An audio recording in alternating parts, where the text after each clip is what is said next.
Անկախ քեզանից երբ տեսնում ես փոքրերին իրանց ժպիտ, իրանց քայլելը, ժպիտը առաջանում սրտիդ մեջ, որտեվ իրապես երեխաներ Աստծուց օրհնություն են ու շատ աղոթենք, պիտի շատ ջանք թափենք, որպեսզի այն պատասխանատվությունը, որ կրում ենք Աստծուց, դաստիարակելու, ուղղորդելու Աստծո ճանապարհները ցույց տալու, լուրջ վերաբերվենք, լուրջ նայենք։ Եթե կհիշեք նույնիսկ Էրիկ եղբայրը մի քանի ամիս առաջ, երբ որ քարոզում էր, հետաքրքիր մի քարոզ տվեց առաջնեկների հետ կապված ու մենք մի փոքր սրա մասին խոսել ենք, որ Ենովքի մասին, որ Ենովքը սկսեց քայլել Աստծո հետ, երբ որ առաջնեկն ունեցավ։ Այսինքն, երբ որ առաջնեկը ծնվեց, Ենովքը սկսեց մտածել, այլ կերպ սկսեց մտածել, որովհետև արդեն իսկ պատասխանատվություն ուներ կրելու։ Եվ ամեն մեկս մեր կյանքում, հիմա ես չեմ ուզում ասեմ, որ Աստծուն հետևելու պատճառը պետքա լինի երեխան, բայց երեխան եւս մեկ կարևոր հանգամանք է, որ մեր կյանքում մենք պետքա հոգևոր ընթացք ունենանք։ Պետքա սովորենք ճանաչենք, որովհետև եթե ես չեմ ճանաչում Աստծուն, ես անձամբ չեմ հետևում Տիրոջը, լավ օրինակ չեմ տալիս, ինչպես կարող եմ ճիշտ կերպով դաստիարակել երեխաներիս, ինչպես կարող եմ լավ օրինակ լինել, ու այս օրինակն շատ եմ ասում, որոշ հայրեր օրինակի համար ծխում են, բայց դրա հետ մեկտեղ ասում են իրանց տղաներին մի ծխեք էդի վատ բանը, այսինքն հիմա երեխան ձեր ասածին տեսնի, թե ձեր ապրածին, չի համընկնում, նույն բանը նաև մեր կյանքում է։ Եթե ես որոշում եմ կայացրել, եթե իմ կյանքում ասում եմ Տերը փոփոխություն է բերել, ես վերստին ծնված մարդ եմ, այդ դեպքում ամեն բնագավառում այդ ամեն ինչը կյանքիս մեջ պետք է երևա, եւ այո երեխան նույնպես այդ փոփոխությունը, այդ դարձը պետք է տեսնի, որովհետեւ երեխայի համար ընդհանրապես որպեսի հասկանա երկնավոր հոր գաղափարը, ումա նայելու, հորն է նայելու, իր ծնողներին է նայելու, օրինակը փաստացի ինքն է, ինքը պետք է լինի այն մեկը, որ որոշակի առումով օրինակ կտա, օրինակ կծառայի երկնավոր հոր մասին, ամեն բնագավառում, ու այսօր այս խոսքը, ինչ որ ասում եմ, որոշ առումով կապված այսօրվա քարոզիս հետ, խոսելու ենք շնորհքով ապրող եկեղեցու մասին կամ ինչպես է այդ եկեղեցին դրսևորվելու։ Գիտեք, որ Եբրայեցիս նամակից երկար ժամանակ է, որ ընթանում ենք համար առ համար եւ հասել ենք 13-րդ գլուխը։ Առաջին հայացքից, երբ որ նայես, կարա տպավորություն լինի, որ 13-րդ գլխում թեման ընդհանրապես կտրուկ փոխվում է եւ ուղղակի հեղինակը պատկացեք լիքը տարբեր բաների մասին խոսեց, հիմա էլ վերջում էլ փորձում է ինչ որ եւս մեկ sense օրինակ տա, եւս մեկ թեմային անդրադառնա ու վերջացնենք։ Նման է նրան, որ չգիտեմ, ասենք նոր տարվա շրջանակներում որոշակի sense խրատներ են տալի մեկը մյուսին, ասում են բարեմաղթանքներ, որ լավ կլինի, որ եկող տարի այս ձև լինի, այն ձև լինի, նման շատ խոսակցություններ, նման շատ բաներ արտահայտվում ենք, լսում ենք։ Այս վերջերս մի հատ երաժշտական sense կլիպ կար, նայել եմ, ու հիմնական թեման սա է, թե ցույց է տալի տարբեր դրվագներ, որ մարդիկ կան, որ մյուսին նեղացնում են, նեղում են, դպրոցի պայմաններում է, դուրսն է, ու մի հոգի հետևում է, ու լուր հետևում է, ու վախենում է ինչ-որ քայլեր անելուց, հետո սենց մտածում է այդ սրտին նստած է, էլի, որ ինչի ես որոշակի քայլ, օգնություն չցուցաբերեցի, ու ցույց են տալիս, որ ինքը ինչ-որ սենց ոնց որ հատուկ ուժ է վերցնում, ժամանակը հետ է գնում, ու ամեն մի դրվագում լուծում է այնպես անում, որ պատժում է, ինքը ֆիզիկապես պատժում է նրանց, ովքեր որ պատժում էին մնացածին։ Ու բուն գաղափարը կարծես սա է լինում, այսինքն որպեսի խնդրին լուծում տրվի, պետք է ֆիզիկապես ճնշում արվի, ֆիզիկապես սեղմվի, որպեսի մարդը այդ սահմաններում լինի եւ վարքը ուղղի։ Ասեմ, որ այս հասկացությունը նաև կա որոշ առումով եկեղեցիներում, այսինքն, եթե ուզում են, որ եկեղեցին վարվի ճիշտ ձևով, կարծես ճակերտներով, վախացնում ես, ստիպում ես որոշ բաներ, օրենքի տակ ես մտցնում ու զգուշացնում ես, ասում ես, նայ, հա, այս ձև արեցիր, չգիտեմ, հաղորդությունից կկտրենք, բարևից կկտրենք, հետդ արդեն ուրիշ ձև ենք խոսելու, որպեսզի դու զգաստանաս։ Առաջին հայացքից, այսինքն կարճ ժամանակի համար, այո, գուցե էֆեկտ տա, այսինքն աշխատի այդ ամեն ինչը։ Որոշակի կարգապահություն կմտնի, արդեն որոշակի հարցեր կգան տեղը։ Բայց գլոբալ առումով, երկարատև առումով, ինքը շատ օգուտ չի տալու, ինչի որտեվ մարդու սրտում այդ փոփոխությունը տեղի չի ունեցել։ Դու ուղղակի արտաքին ինչ որ ազդեցության տակ, վախի կամ, չգիտեմ, շահը գրգռելու այլ ինչ որ ազդեցության տակ ստիպել ես մարդուն, որպեսզի այդ մարդը վարվի այնպես, ինչպես որ գուցե դու ես կարծում ճիշտ է կամ գուցե նույնև Աստծո խոսքի շրջանակներում ճիշտ է նման ձևով վարվելը։ Ասեմ, որ ժամանակակից հոգեբանությունը նույնպես նույն հասկացողության շրջանակում է։ Խնդիրը կա, իրենք չեն փորձում գտնեն խնդրի արմատը, այլ այն հետևանքը, որը որ խնդրի պատճառով կամ այդ խնդրի հետևանքով առաջացած ինչ որ բաները փորձում են շտկեն ժամանակավոր ու նման ձևով կարծես թե հարցին լուծում է տրվում։ Հիմա Եբրայեցիս նամակի հեղինակը ինչ է անում։ Ամենասկզնական մենք 12 գլուխ խոսեցինք վարդապետության տարբեր ճշմարտությունների մասին, տարբեր Աստծո խոսքի զգուշացումների մասին, եւ ամենավերջում եւս մեկ անգամ հեղինակը հիշեցնում է ընտրությունը շնորհքով ապրելու թե այդ օրենքի տակ մտնելու ձերն է։ Հիմա եթե դուք որոշում եք կայացել, որ Քրիստոսով շնորհքով եք ապրելու, գալիս է այդ ժամանակ 13-րդ գլուխը, որ հիմա արդեն պրակտիկ գործնական ձեր կյանքում այդ շնորհքով ապրելը պետք է արտահայտվի հետևյալ կերպով։ Այսինքն սա թեմայից կտրված բան չի։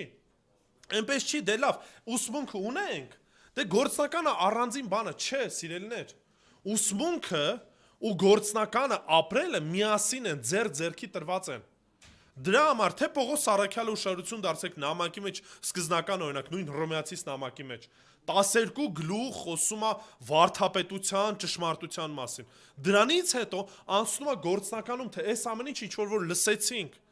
մեր կյանքում ինչպես պետք է արտահայտվի։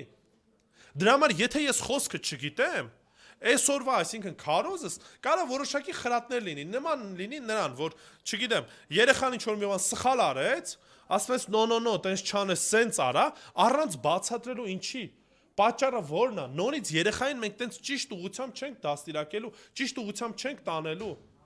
Ինքը ուղղակի հասկանալու լավ, էսի չի կարելի, եթե անեմ ծեծ եմ ուտելու, բայց պատճառը ինչի չի կարելի։ Մենք չենք փոխանցում, մենք չենք տալիս։ Եվ հիմա Եբրայեցիս նամակի հեղինակը ինչ արեց։ Տվեց ճշմարտությունը, տվեց այն սկզբունքը, այն առաջնորդությունը, որով որ մենք պետք է առաջնորդվենք, հիմա անդրադառնում է գործնականին։ Ինչպես պետք է մենք որպես եկեղեցի, որ ապրում ենք շնորհքով, Տիրոջ շնորհքով, ինչպիսի վարք, ինչպիսի քայլ պետք է ունենանք։ Ու հենց խոսելու ենք սրա մասին, շնորհքով ապրող եկեղեցին, ինչպես է դրսևորվում, ինչպես այդ ամեն ինչը պետք է արտահայտվի։ Բացեք Եբրայեցիս 13-րդ գլուխ 1-ից 6 համարները։ Նորո ջան, նստի լիքը տեղ կա նստելու, տեղ կանգնես, բոյ քաշես ինձ բոյով լնես, հետո էլ ուր կգնա կհասնի։ Եբրայեցիս 13 1-ից 6 համարները։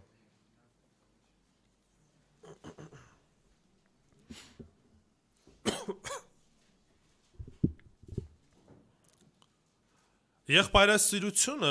թող հաստատ մնա ձեր մեջ։ Օտարասիրությունը մի մոռացեք։ Դրա շնորհիվ ոմանք առանց գիտենալու հրեշտակներ հյուրընկալեցին։ Հիշեք բանտարկյալներին,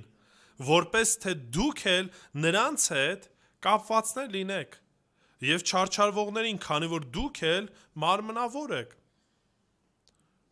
Ամուսնությունն ամբողջովին պատվական է, իսկ ամուսնական անկողինը սուրբ։ Շնացողներն ու պոռնիկներն Աստված պիտի դատի։ Վարքն առանց արծաթասիրության թող լինի։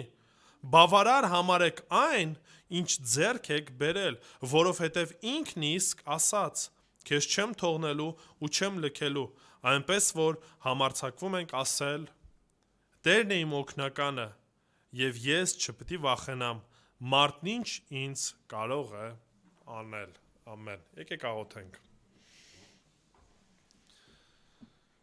Տեր Աստված, փառք ենք քեզ տալիս այս գեղեցիկ օրվա համար։ Շնորհակալ ենք ով Տեր, որ եւս մեկ օր, եւս մեկ առիթ, եւս մեկ վայրկյան ունենք Տեր, քեզ փառաբանելու, քեզ մեծարելու Տեր։ Շնորհակալ ենք ով Հայր, որ խոսքդ ունենք եւ խոսքովդ մեզ առաջնորդում ես, ուղղորդում ես Տեր։ Շնորհակալ ենք Սուրբ Հոգուդ համար, որ մեզ մխիթարում է, սովորեցնում է Տեր եւ մեզ պատրաստ է անում Տեր Հիսուս քեզ դիմավորելու։ Աղոթում եմ ով Հայր, որ օրհնես այս պահը, օրհնես այս ժամը եւ մեր ականջը բացես Տեր Աստված, մեր սիրտը բացես, որպեսի խոսքդ առնենք եւ այն ինչ որ ցանկանում ես մեզ փոխանցես քո կամքի համեմատ լինի Տեր։ Մեզ ներիր, ողորմիր եւ դու փառավորվիր Հիսուսի սուրբ անունով։ Ամեն։ Այս 6 համարների կամ սկզբնական համարների մեջ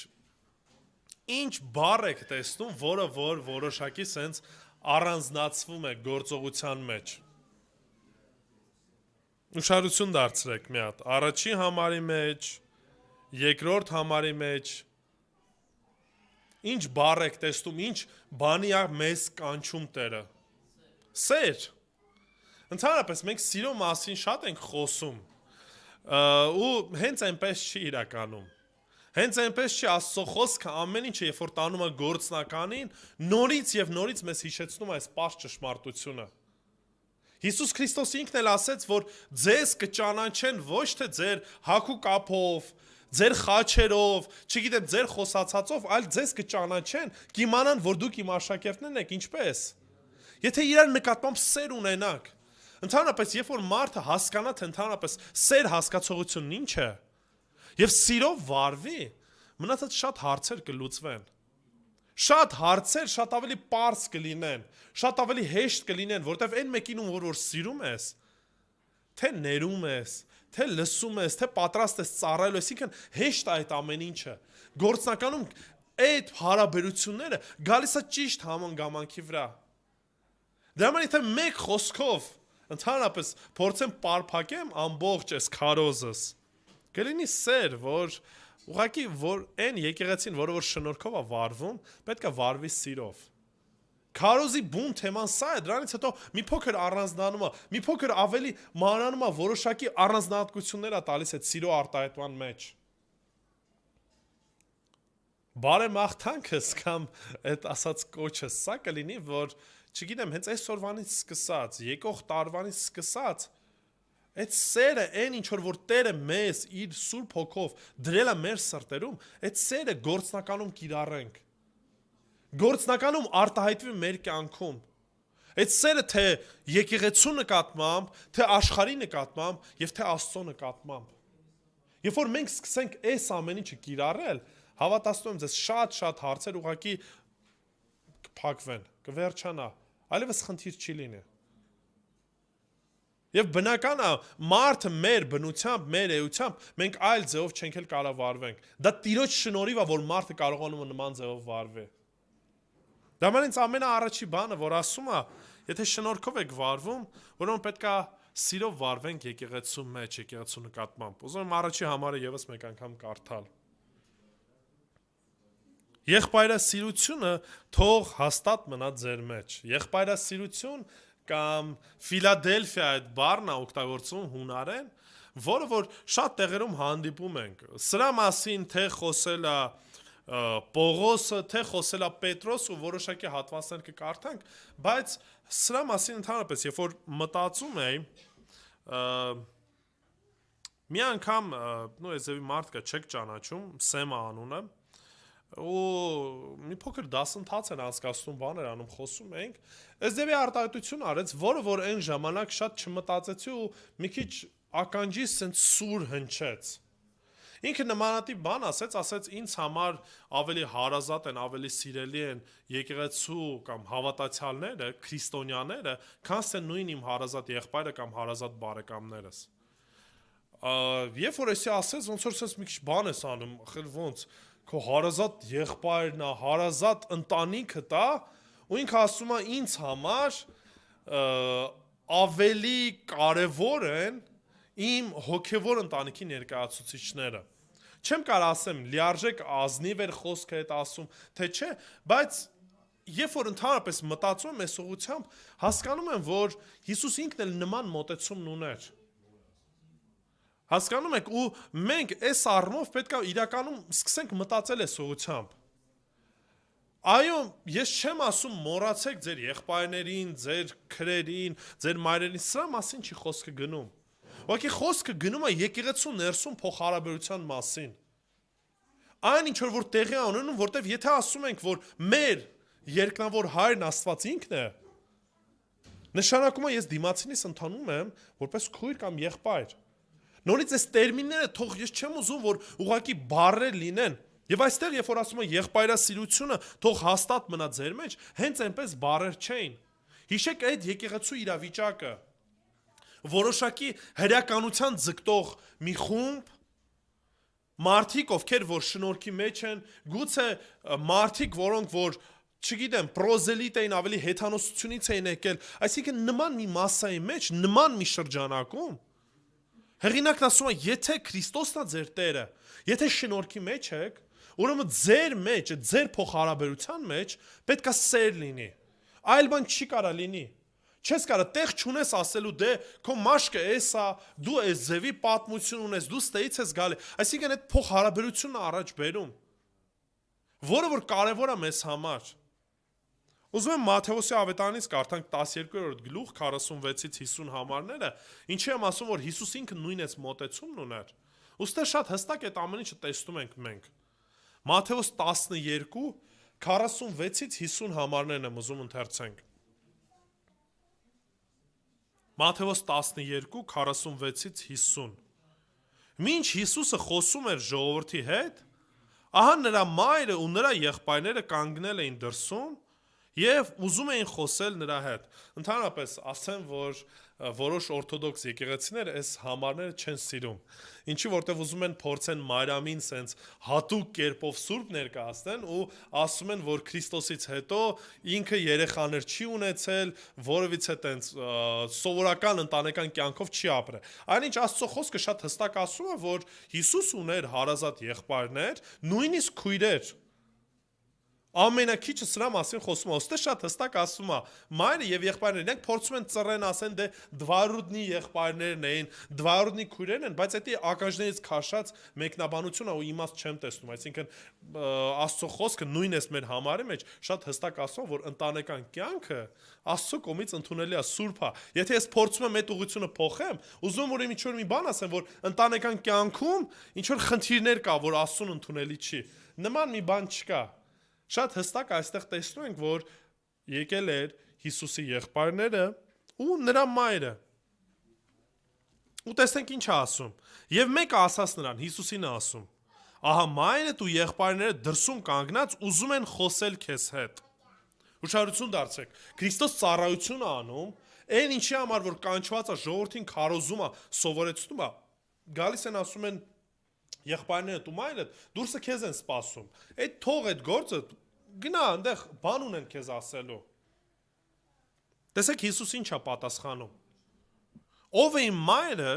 եւ ովքեր են իմ եղբայրները։ Ինչ ի նկատի ուներ, որ ես մայր չունեմ ֆիզիկական, թե եղբայրներ չունեմ։ Դա է ուզում ասի։ Չէ, դրա մասին չի ուզում ասի։ Ուզում է կարևորությունը բերի, ուզում է տարբերությունը բերի, որ մենք հասկանանք։ Եվ ինձ Եվ իր ձեռքը դեպի աշակերտները մեկնելով ասաց. ահա իմ մայրը ու իմ եղբայրները, որովհետև ուշադրություն դարձեք, ով կատարում է իմ հոր կամքը, որ երկնքում է, նա իմ եղբայրը, քույրը եւ մայրը։ Հիսուս շատ հստակ է տարանջատումը դնում է, ինչի որովհետև Քրիստոսի մինչև հարություն առնելը եղբայրները չէին հավատում, ձեռ էին առնում որոշ առումով։ Ծաղրում էին, ասում էին ցնորվել է, ծնողներն որոշ առումով ամբողջական չէին հասկանում Քրիստոսին։ Այսինքն այնպես չէր, որ հենց ի սկզբանե իր մոտիկ բարեկամները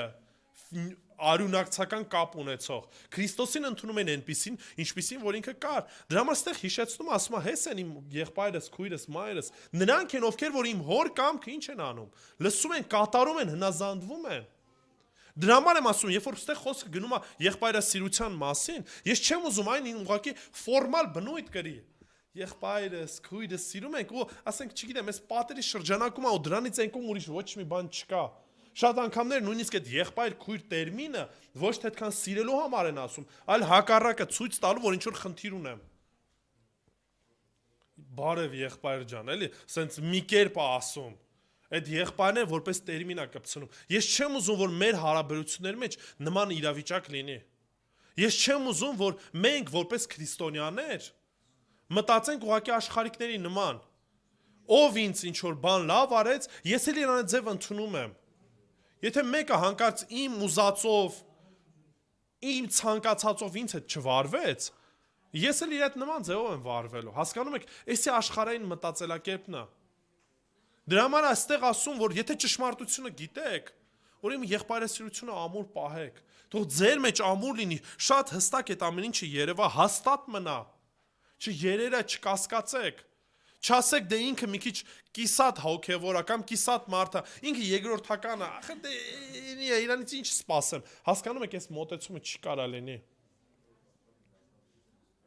Եթե մենք ունենք մեկ հայր, ուրեմն դիմացինս, քույրս է, եղբայրս է, ու կապ չունի վարքի մասին խոսքը չի գնում։ Դուք ինքներդ ձեզ նայեք, ինչ կարծում եք ձեր վարքը, ձեր քայլերը ամեն ինչը կատարյալ են։ Դուք բոլորի նկատմամբ լավ եք վարվում։ Հիշեք ձեր անցյալը, հիշեք որտեղ էիք։ Հիշեք ինչ վիճակում եք գտնվում, որ ձեր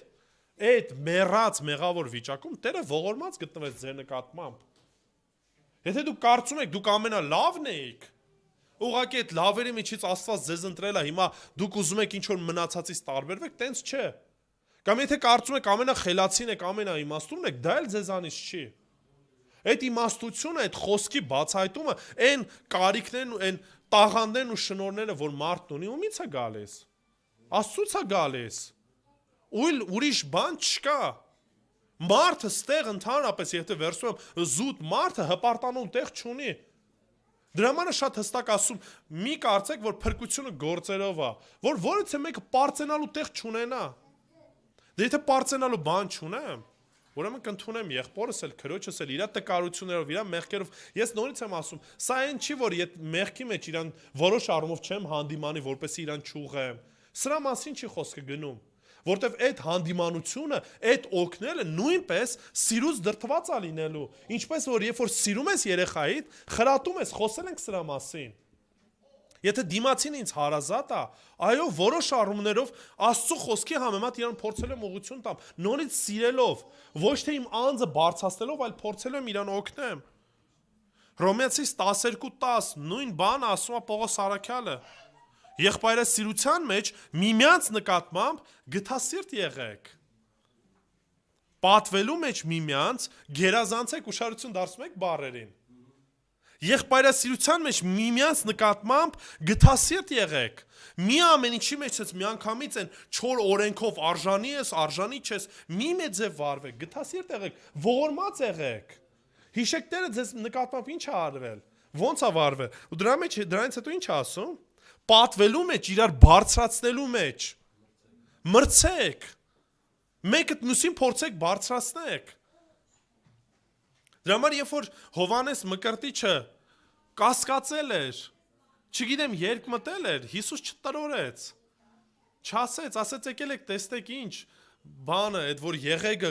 կոտրված մինչև վերջ եմ, կամ այն կրակը, որ համարը հանգչում է, մինչև վերջ տրորելու եմ, չէ ասում է, այլ հակառակը բարձրացնելու եմ։ Դրա համար ասում է,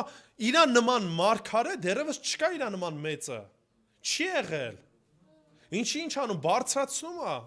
Նույնպես եւ աշակերտների մեջ ասում, շատերը այս խոսքն ասում են, դե ասում է խոզերի առաջ մարգարիտները մի գցեք, դա խոսքի առումով չի, մարդկանց մասին է ասում։ Ասում է ձեր եղբայրներին, ձեր հարազատներին, ուրիշների առաջ մի գցեք, մի տրորեք, որտեվ եթե իրանց տրորեցին, ձեզ էլ են տրորելու վաղ թե ուշ, ինչ արեք, բարձրացրեք։ Նորից եմ կրկնում, սա չի նշանակում, որ ես մեղքը թաքցնում եմ, արդարությունը ծռում եմ, ասում եմ դե իմ հարազատն է, սրա մասին չի։ Ուղղակի սիրով ինչ եմ անում, բարձրացնում եմ, գթասիրտ եմ, ողորմած եմ, քայլով, գործնականով ես ուզում եմ դա ցույց տամ։ Ուզում եմ, որ դիմացինս տեսնի, որ ինձ համար ինքը կարևոր է։ Մարդիկ կան, որ անկեղծ եմ ասում, հարցնում են ո՞նց ես, ուշադրություն չեն դարձնում պատասխանը։ Պատասխանես, չպատասխանես, ինքը ուղղակի ավտոմատ էդի հարցրել է։ Ու երբ որ տեսել եմ տենց է, շատ դեպքերում այդ մարդկանց այդ հարցին չեմ էլ պատասխանում։ Ինչի որտեվ իրան դա հետաքրքիր չի։ Բայց ես չեմ ուզում, որ մեր հարաբերությունների մեջ նույն ձև լինի, որ իմ ոնց էսը ուղղակի ֆորմալ բնույթ չկրի, բարևից հետո այդ པարզ ինչ որ արտահայտություն չլինի, չեմ ուզում, որ մեր մեջ տենց լինի։ Ես ուզում եմ, որ մեր համար ցավ լինի ամեն մեկից քույր եղբորս վիճակը։ Հոգս լինի։ Սա Տիրոջ Տերը մեզ սրա մեջ է կանչում։ Թե չի ինչ օգուտ, որ բոլոր վարդապետությունը գիտեք, ամբողջ ճշմարտությունները գիտեք, բայց գործնականում ոչ մի օգուտ չունեք։ Առաջի Պետրոս 1:22 համարը։ Մաքրելով ձեր հոգիները ճշմարտության հնազանդությամբ, ուշադրություն դարձրեք։ Ճշմարտությանը հնազանդվելով, խոսքը լսելով, ինչ արեք։ Անկեղծ եղբայրասիրությամբ, մաքուր սրտով միմյանց ջերմորեն սիրեք։ Նորից, երբ որ ճշմարտությունը լսեցիք, այդ ճշմարտությունը ձեզ վերափոխեց, փոխեց ինչ արեք։ Անկեղծ կերպով, եղբայրասիրությամբ, անկեղծ մեկը մյուսին սիրեք։ Ուրիշ բանի մեզ չի կանչում Տերը։ Ու ոչ էլ ինչ որ արտառոց բանը մեզ համար, հա, աշխարհիկ ժամանակ, մեղավոր ժամանակ չեն կարող սիրենք, բայց Տերը այդ սերը տվել է։ Իր հոգու միջոցով այդ սերը դրված է մեր մեջ, Հռոմեացիս նամակի մեջ ասում։ Երկրորդը, մեր սերը նաև օտարականի նկատմամբ պետք է արտահայտենք։ Երկրորդ համարն եմ ուզում կարդանք։ Օտարասիրությունը մի մոռացեք։ Դրա շնորհիվ ոմանք առանց գիտենալու հրեշտակներ հյուրընկալեցին։ Երբ ում մասին ասում, նույն Աբրահամի մասին ասում, որ երբ որ անծանոթներ էր տեսում կողքից անցնում էին, հրավիրեց ասեց նստեք եկեք հաց պետքա միասին ուտենք։ Ու պարզվեց, որ Տիրոջ հրեշտակներն են ու որոշներն էլ ասում են, որ երկուսից այդ մեկը նաև երրորդը Հիսուս Քրիստոսն էր, որը որ դեռևս մարմնով չէր եկել, այլ հրեշտակային կերպարանքով էր եկել։ Չեմ ուզում հիմա շատ մանրանամ սրա մեջ, բայց ինչի է այս օրինակը բերում։ Այդ ժամանակը, որ եւս մեկ անգամ այդ խոստումն է ստանում, եւս մեկ անգամ հաստատվում է Աբրահամի կյանքում։ Դա համար ստեղ ասում է օտարասիրությունը մի մոռացեք։ Առաջնային բնականաբար խոսքը գնում է ում մասին։ Էլի եկեղեցու մասին, որ ասում է կողքից ինչ որ մեկը եկել է, նեղության մեջ այն ժամանակ, նու ոնց որ հիմա Երևանում խնդիր կար, այդքան հեշտ չէր տարած գտնել, վարձել, կացարան գտնել, հեշտ չէր տարածներ վարձել։ Այն ինչ որ կար, տներում էին հավաքվում եկեղեցիները ու քրիստոնյաները, երբ որ մի տեղ մյուս տեղ էին գնում, ինչ էին անում։ Մեկը մյուսին միասին էին մնում, օգնում էին։ Ոստեղ ասում է, այդ առումով մի մոռացեք։ Նույնիսկ եթե նայեք 5 տականը, 5 տականում օրենքի շրջանակում, երբ որ խոսքը գնում է նույնիսկ ուղղակի սովորական դաշտերին, այնտեղ հրաման կա, որ մինչև վերջ դաշտերը չպետք է մաքրեին։ Մինչև վերջ պտուղը ամբողջությամբ չպետք է քաղեն, ինչի, որտեղ ասում է, եթե հանկարծ ճանապարհորդ կլինի, սոված լինի, ինչ որ մի բան ունենա վերցնելու, ուտելու, հասկանում եք, այսինքն Աստված ամենասկզբից օրենքի նույնիսկ մեջ այս ամեն ինչը ցույց էր տալիս, որ ձեր մեջի օտարականին պետք է ինչ ցույց տաք, սեր ցույց տաք։ Դրա համար ստեից ասում է, եթե եկեղեցու շրջանակում լավ, վերջը հասանք այդ բանի, այնանք ովքեր որ մեր կողքն են, սիրենք, երկրորդ բանն ասում է, այդքանով չպետք է բավարարվեք։ Հիմա նաև պետք է սիրեք նրանց, ովքեր որ օտարական են, ում որ չեք ճանաչում։ Ուրախ եմ, որ մեր եկեղեցում իմ կյանքում էլ եղել են մարդիկ, որ տեսել եմ, որ նույն Արցախյան պատերազմի ժամանակ իրանց տները բացեցին, հյուրընկալեցին մարդկանց, ովքեր որ անծանոթ էին։ Եթե նայեք օրինակի համար նույն երեցներին կամ հովիվներին պարտադիր որպես պայման թե ինչպիսին պետք է լինի, ասում է Աստծո խոսքը, որ պետք է լինի հյուրասեր։ Ինչի սա որպես պարտադիր պայման է, եւ եթե երեցները կամ առաջնորդներին որոշ առումով դա առանձնացնում է, նույն բանը նաեւ ցանկացած քրիստոնյային է խոսքը ասում։ Նույնը ստեղ ասում է օտարականի նկատմամբ հյուրասեր եղեք, սեր ցույց տվեք, ինչի որտեվ այդ ամեն ինչը նորից ինչա ցույց տալու։ Ցույց է տալու ձեր պարզ այն հոգևոր կյանքը, հոգևոր ընթացքը։ Դուք Աստծո հետ քայլում եք, թե նորից այդ ամեն ինչը ուղղակի խոսքի մակարդակով է գալիս։ Երրորդ Հովանու նամակի մեջ 5-ից 8 համարների մեջ Հովանեսը գովաբանում է։ Տեսեք ինչ է ասում։ Երրորդ Հովանու 5-ից 8 համարները։ Սիրելիս, դու հավատարմությամբ ես անում այն, ինչ որ եղբայրներին եւ օտարներին ես անում, որոնք եկեղեցու առաջ վկայեցին քո սիրո մասին։ Ուշադրություն դարձեք։ Ասում են ինչ որ անում ես, հավատարիմ ես անում։ Ու այդ մասին ինձ վկայվել է։ Այդ մասին մարդիկ պատմում են։ Տան տերն է, որտեղ որ եկեղեցին հավաքվում էր։ Ասում է եւ լավ կանես, եթե նրանց Աստծուն արժանի ձևով ճանապարհ գցես, որովհետև նրա անվան համար ճամփա ելան առանց հեթանոսներից որևիցե բան ստանալու։ Ուշադրություն դարձնում եք, դուրս են եկել ծառայության համար, բայց հեթանոսներից որևիցե բան չեն առել։ Նույնը շատ անգամներ Պողոս Արաքյալն էր, որպեսի ծանրություն չլիներ, շատ դեպքերում ծառայում էր, աշխատում էր, բայց ոչ մի բան չէր վերցնում այդ մարդկանցից, որ հանկարծ չասեին, փողի համար ես եկել ճշմարտությունը քարոզում։ Ասում են իրանք էլ առանց շահի ուղղակի բան են եղել, ոչ մի բան չունեն, դատարկ են, սոված են, մերկ են կոպիտ ասած ու դուրս են եկել։ Այդ մենք պետք է այդպիսիներին ինչ անենք, ընդունենք, որպեսի ճշմարտությանը գործակից լինենք։ Ուշադրություն դարձնում եք, խոսքը ճշմարտությունը եւ գործնական քայլը։ Եթե չընդունես, ոչ մի օգուտ չունի լսածդ, հետեւաբար լսածդ ասում է, չես կիրառում, չես գործածում։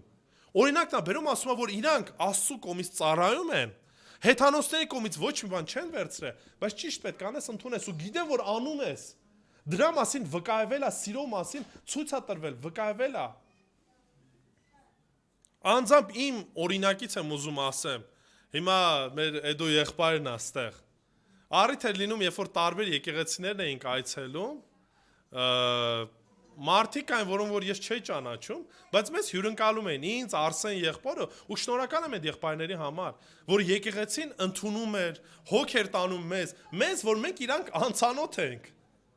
Բայց այնպեսի վարք էին ցուցաբերում, այնպես էին վարվում, որպեսզի մենք տեսնենք, որ այո, եղբայրասիրություն կա։ Տեսնում ենք, որ եղբայրներով ու քույրերով մեկ ենք։ Տիեզերական այդ եկեղեցի կոչեցյալը այդ ձևը արտահայտվում, որ կապ չունի որտեղ ես գնում կլինի, Ֆիլիպիններ ես գնում, Օման ես գնում, Սինգապուր ես գնում, եթե քրիստոնյա է, ինչ է անելու, սիրով ընդունելու է։ Երրորդը, այդ նույն սերը պետք է նաև ցուցաբերենք նեղության մեջ եղողներին էլ։ Եկեք կարդանք երրորդ համարը։ Հիշեք բանտարկյալներին, որպես թե դուք էլ նրանց հետ կապվածներ լինեք եւ չարչարվողներին, քանի որ դուք էլ մարմնավոր եք։ Ընդհանրապես,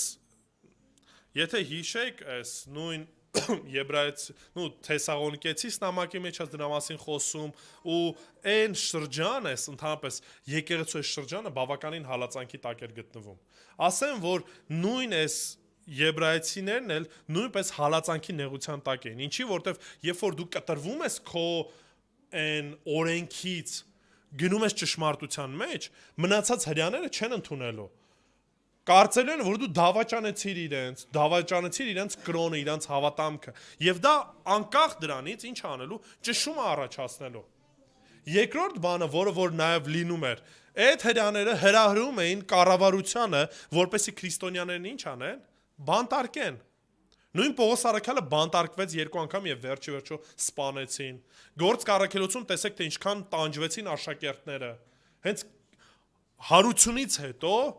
բռնում էին, բանտարկում էին, ծեծում էին, ստեղ մեզ ինչ է քաջալերում, որ անենք, այդ մարդկանց համար հիշենք։ Այդ մարդկանց համար ասում եմ, որտեվ դուք էլ եք, այսինքն մենք էլ ենք կանչված ու ձեզ էլ կանեն ցանկացած պահի այդ նույն բանտարկությունը լինի։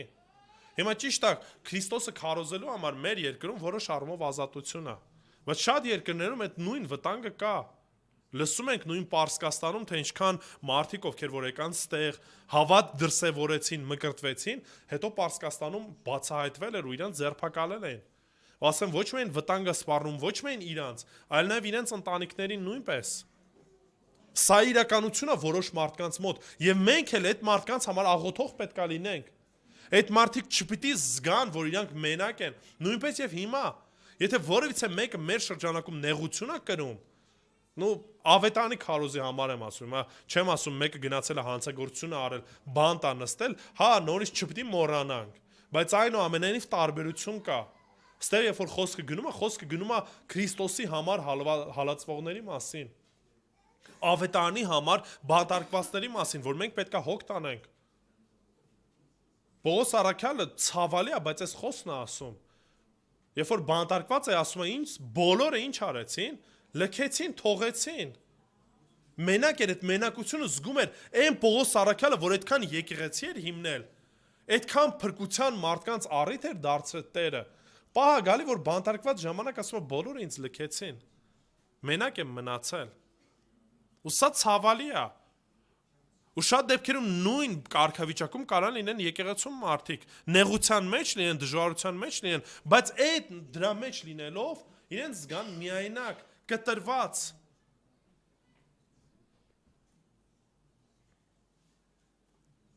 Ինչպես պետք է հիշենք, որպես թե դուք էլ նրանց հետ կապված լինեք։ Այդ ձևի բան կա, չէ՞, որ ասում եմ, մինչև իմ մաշկի մեջ չլինես, չես կարող հասկանաս ինչ վիճակում եմ։ Հիմա ստեղ ինչ ասում հեղինակ, ասում մտեք այդ մարդու մաշկի մեջ։ Դուք էլ զգացեք, ձեզ վարվեք այնպես, կարծես դուք էլ եք հենց իր հետ կապված։ Եվ չարչարվողներին, քանի որ դուք էլ մարմնավոր եք, քանի որ դուք էլ դեռևս մարմնի վրա եք, երկրի վրա եք, դուք էլ այդ ամեն ինչը կրելու եք։ Եթե մենք այսօր չվարվենք այս ձև, ինչպես կլինի։ Հիսուս գիտեք ինչ ասաց։ Մատթեոս 25-րդ գլուխ 36-ից 40 համարները։ Մատթեոս 25:36-ից 40։ Մերկ էի եւ ինձ հագցրիք, հիվանդ էի եւ ինձ խմացրիք, բանտում էի եւ ինձ այցելեցիք։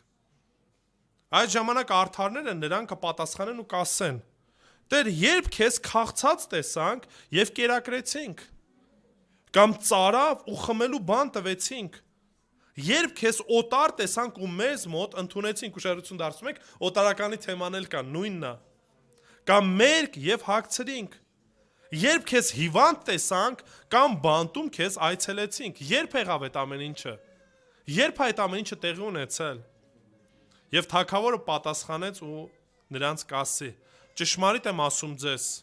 քանի որ իմ այս փոքր եղբայրներից մեկին արեցիք, ում արեցիք, ինձ արեցիք։ Այս ամեն ինչը, որ մենք անում ենք, այդ սեր արտահայտելը եղբոր նկատմամբ, օտարականի նկատմամբ, նեղության մեջ եկողի նկատմամբ, ում համար պետք է անենք կարծես,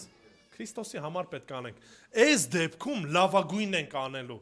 Այս դեպքում չենք ինչ որ աչառություն դնելու, չենք ասելու դե իրան մի քիչ ընդունեմ, իրան չեմ ընդունում։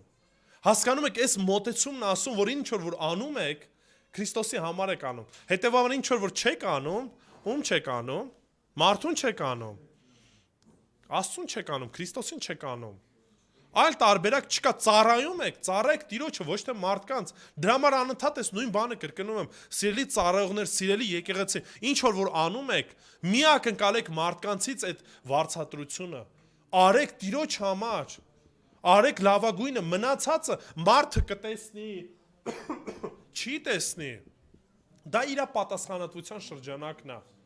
Դա քո խնդիրը չի։ Դա քո հարցը չի, Աստված այդ ամեն ինչը տեսնելու ու վարձահատույց է լինելու։ Իսկ եթե մենք ինչ-որ մի բան անում ենք ակնկալելով, որ մարդիկ մեզ պետք է անենք, փարիսեցիներին ենք նմանվում։ Հիսուսն ասաց, իրանք սիրում են բոլորի առաջ աղոթեն, բոլորի առաջ ծոմ պահեն, որ իրանք իմանան ծոմ ենք պահում, բոլորի առաջ այդ սուրբ շորերը հագնեն ցույց տալու։ Ասում են իրանք իրանք փառքը ստանում են, մարդկանցից են ակնկալում, մարդկանցից էլ փառք ստանում են։ Մեր ակնկալիքը նույնն է։ Որ ասենք, տեսեք, մենք ինչ լավ ծառայող ենք, այս արեցինք, այն արեցինք, ստեղ արդեն խնդիր է լինելու, հասկանում եք։ Դա արդեն չի լինելու Աստծո համար։ Դա համար Տերն ասում է, այն ինչ որ անում եք, այն ինչ որ արեցիք, ինձ արեցիք։ Իրենք էլ ասում են, Տեր, երբ արեցինք, երբ քեզ տեսանք, ինչ որ փոքրին արեցիք, ինձ արեցիք։ 5-րդը պետք է ունենանք սեր ընտանիքի նկատմամբ, 4-րդ համարը։ Ամուսնությունն ամբողջովին պատվական է։ Սա կարևոր է, որտեղ թե այն ժամանակ, թե հիմա էլ որոշակի այս հասկացողությունը կա, որ կարծես ամուսնությունը կամ ընտանիք կազմելը դա չարից է։ Այնինչ ով սահմանեց ընտանիքը։ Աստված ինքը սահմանեց։ Ով սահմանեց ամուսին ու կին հարաբերությունը։ Աստված ինքը սահմանեց ու սրա մասին շարունակությունն ասում է, այնինչ մարդիկ կային, որոնք որ փորձում էին այդ հունական փիլիսոփայությունը մտցնեին, ասեին, որտեղ որ ֆիզիկականն է, հարաբերությունը կա, այդ ամեն ինչը մեղք է, Աստծուց չի, դրամից հետ կանգնեք։ Դրա համար ասում է, չէ։ Ինչ արեք։ Այդ ամուսնությունը ամբողջովին պատվական է, այսինքն ընտանիքը պատվական է, ընտանիքի նկատմամբ սեր ունեցեք, մի անունը դրեք, Աստծուն եմ ծառայում, Աստծունն եմ սիրում, բայց ընտանիքը մի կողմ եմ դրել։ Իսկ ամուսնական անկողինը սուրբ, շնացողներ ու պոռնիկներ Աստված պիտի դատի։ Գիտեք, Հայաստանում այդ ձևի հասկացողություն կա։ Տղամարդուն կարելի է դավաճանել, կնոջը չի կարելի, ամոթ է։ Ու շատ դեպքերում նույնիսկ կանայք են այս նույն տրամաբանությամբ գնում, դե տղա հիմա ոչինչ, էլի։ Հասկանում եք, էսի հիմար մտածելակերպ է։ Եթե որևիցե մեկը նման ձևով է վարվում, ինքը իր կնոջը չի սիրում։ Եղել է մի երիտասարդի հետ խոսում էի, դե ասում է, ես սիրում եմ կնոջս այս կողմ այն կողմ, բայց մեկ-մեկ դավաճանում եմ։ Ասում եմ, բա այդ ո՞նց եղավ սերը։ Դե հիմա ասում է, ինչ անեմ, ցանկություն է։ Պահանջա, ուրիշ ելք, ուրիշ բան չունեմ։ Ասում եմ, այդ դեպքում ստացվում որ սիրում ես, ասում եմ, կընդունեիր, որ նույն տրամաբանությամբ կինը քո հետ վարվի։ Ասում եմ, դե չէ, ոնց կարա կինը տենց վարվի կամ բան անի։ Ասում եմ, բայց այդ դեպքում խես, ոնց է ստացվում, որ դու ազնիվ ես կնոջդ նկատմամբ։ Չի ստացվում տենց։ Ասում եմ, դե եթե հիմա օրինակի համար, եթե դու այդքան վստահ ես, որ ամեն ինչը նորմալ է, կարած գնաս կնոջդ պատմես, որ դու այդ ամեն ինչը այդ արարել ես։ Դա ասում է, չէ, ես դա չեմ համարում սխալ արար կամ դավաճանություն, որ մի հատ դրա համար էլ ինչ որ գնամ պատասխան տամ կամ բանը։ Հասկանում եք, էսի այդ հիմար մտածելակերպն է, որ նստած է։ Դա համար նորից եկեղեցուց անդրադառնալուց հետո անդրադառնում է նաև ընտանիքին։ Ընտանիքի մեջ փող հարաբերությանը կնոջ ու տղամարդու։ Եվ այս շրջանակում նորից ասում է Աստծո կողմից պատվական է, Աստված է այդ ամեն ինչը սահմանել։ Եվ հետևաբար Աստված էլ ինչ որ սահմանել է, դուք չեք կարող համարեք պիղծ, այլ հակառակը պետքա սուրբ համարեք ու վարվեք այնպես, ինչպես որ Տերը ինքն է ցանկանում։ Եվ դրա համար տղամարդուն ասում սիրիր կնոջդ, ինչպես որ Քրիստոս սիրեց ում եկեղեցին։ Նույնպես եւ կնոջն ասում է հնազանդվիր կամ հարգանք ունեցիր ամուսնուդ նկատմամբ, ինչպես որ կհնազանդվիր ում Քրիստոսին էլի ճիշտ փոխհարաբերության մասին է խոսքը գնում։ Մնացած բաները ուղղակի կեղծ են։ Ամեն առումով պետքա պաշտպանենք մեր ընտանիքը, ամեն առումով։ Կլինի թե այդ առումով, այսինքն սեռական առումով մաքրություն պետքա լինի, թե նյութական առումով, թե նաև այդ հոգեբանական առումով մենք այդ պատասխանատվությունը կրում ենք ամեն մեկս։ Կինը իր դերը, իր պատասխանատվությունն ունի, ամուսինը իր դերը ու իր պատասխանատվությունն ունի։ Դրա համար առաջի Տիմոթեոս 5:7-8 համարների մեջ Աստծո խոսքը շատ հստակ է ասում. այս բաները պատվիրիր, որ անարատ լինեն, սակայն եթե մեկը յուրայիններին ու մանավանդ ընտանիքին հոգ չի տանում, նա հավատն ուրացած է եւ անհավատից էլ վատ է, ուշադրություն դարձնում եք։ Ասում եմ, եթե մեկը իր ընտանիքի մասին հոգ չի տանում, իր ընտանիքը իր համար կարևոր չի, ասում եմ, մանավանդ, ընդ ուշադրություն դարձեք, յուրայինների նկատի ունի եկեղեցին, մանավանդ ընտանիքին մասին հոգ չի տանում։ Ասում եմ, այդ մեկը հավատք չունի, ավելի բեթար է, քան անհավատը։ Ինչի է վատ։ Որտեվ հələ քիչ անունը քրիստոնյա է դնում, հավատացյալ է դնում։ Բայց ընտանիքը այդ կարգավիճակում է գտնվում։ Ընտանիքը երկրորդական, երրորդական, չորրորդական պլան է գնացել։ Դրա համար մենք որպես ծնողներ առաջնային պատասխանատվություն ունենք։ Այո, եկեղեցին որոշ առումով պատասխանատու է սովորեցնելու ու ուսուցանելու, բայց առաջնային պատասխանատվությունը երեխաների համար եկեղեցին չի կրում։ Ո՞վ է կրում։ Ծնողներն են կրում։ Այս պստոների համար պատասխանատվությունը ծնողն է կրում։ Ինչպես է առաջնորդելու, ինչպես է դաստիարակելու, ինչպես է օրինակ տալու։ Եվ այդ սկզբունքը ով է տվել։ Աստված է տվել։ Աստվածը որ բերել է առաջ։ Դրա համար ասում եմ, թե սեր արտահայտում ես եկեղեցու առումով, օտարների առումով, մարդկանց առումով, ընտանիքդ մի մոռացի։ Ու շնության մեջ չես կարող անգնես։ Չես կարող այլես հիմար մտածելակերպով ասես, դե ինչ որ մարմնականն է, էդի հեչ, էական չի։ Մենք հոգևոր ենք, մեծ բաների մասին ենք խոսում։ Եվ ամենավերջինը արտահայտությունը սեր Աստծո նկատմամբ 5-ից 6 համարներն եմ ուզում կարդամ ու կվերջացնենք։ Վարքն առանց արծաթասիրության թող լինի։ Բավարար համարեք այն,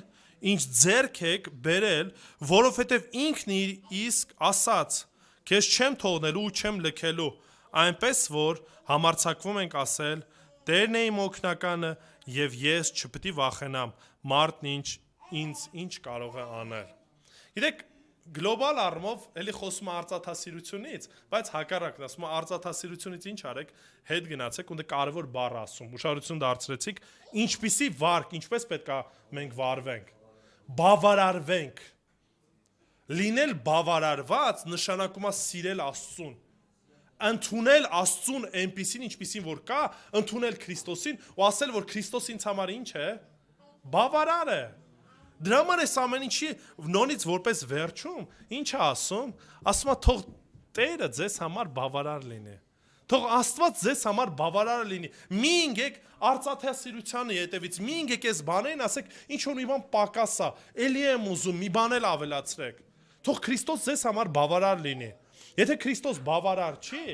ոչ մի բան չի բավարարելու։ Արմեն եղբայրս այդ Սաղմոս 73-ից որոշ հատված ասեց, Ասապի Սաղմոսից։ Ամենավերջում սիրում եմ ես վերջի հատվածում ես 25 համար ես բանն ասում։ Ասում է ով ունեմ երկնքում երկրի վրա, քեզանից բացի ուրիշ բան չեմ ուզում։ Ասապն ասում է եթե քեզ ունեմ, ուրիշ բան չեմ ուզում, մինչև այդ խոսում էր հարստության մասին, որ հարստությունը որոշ առումով գայթակղում է, հարուստները գայթակղում են։ Վերջում ինչ է ասում, երբ որ մտա սրբարանը, երբ որ իրանց կործանումը տեսա, երբ որ քեզ տեսա, ինչ արեցի։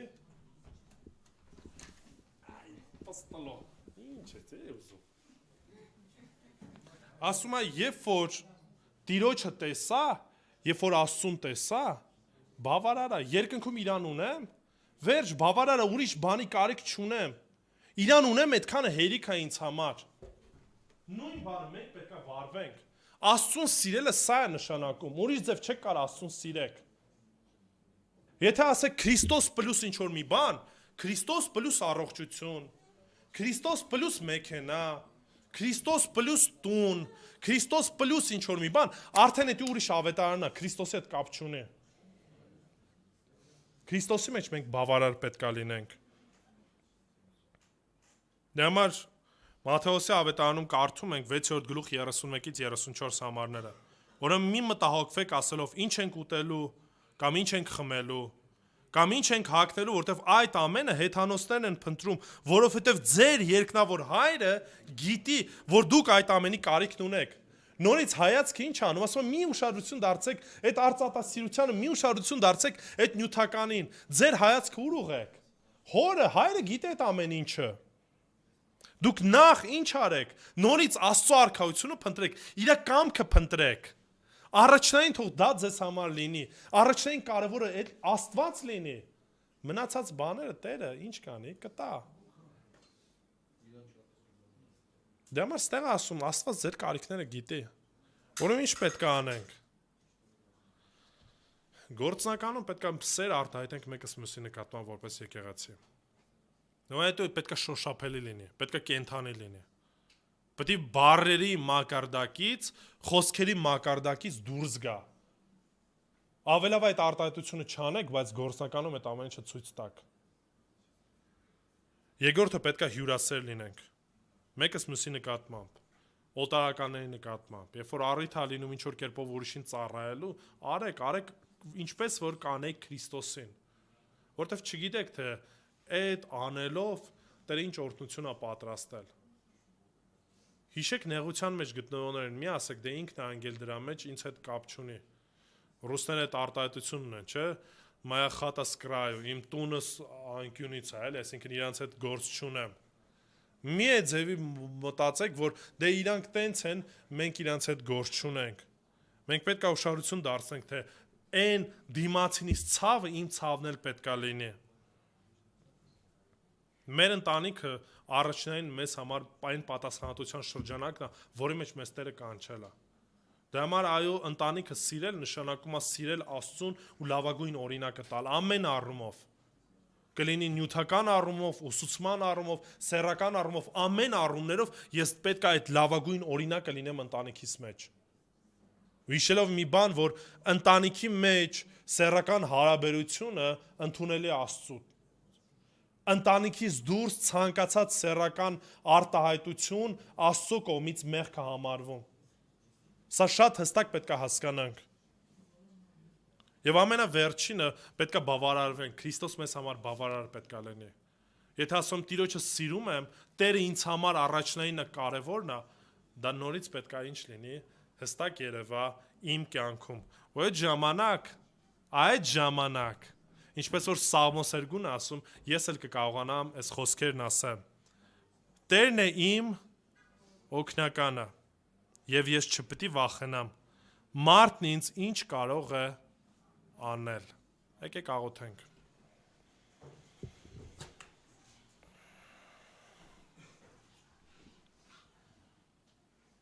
Տեր Աստված, փառք ենք քեզ տալի քո խոսքիդ համար,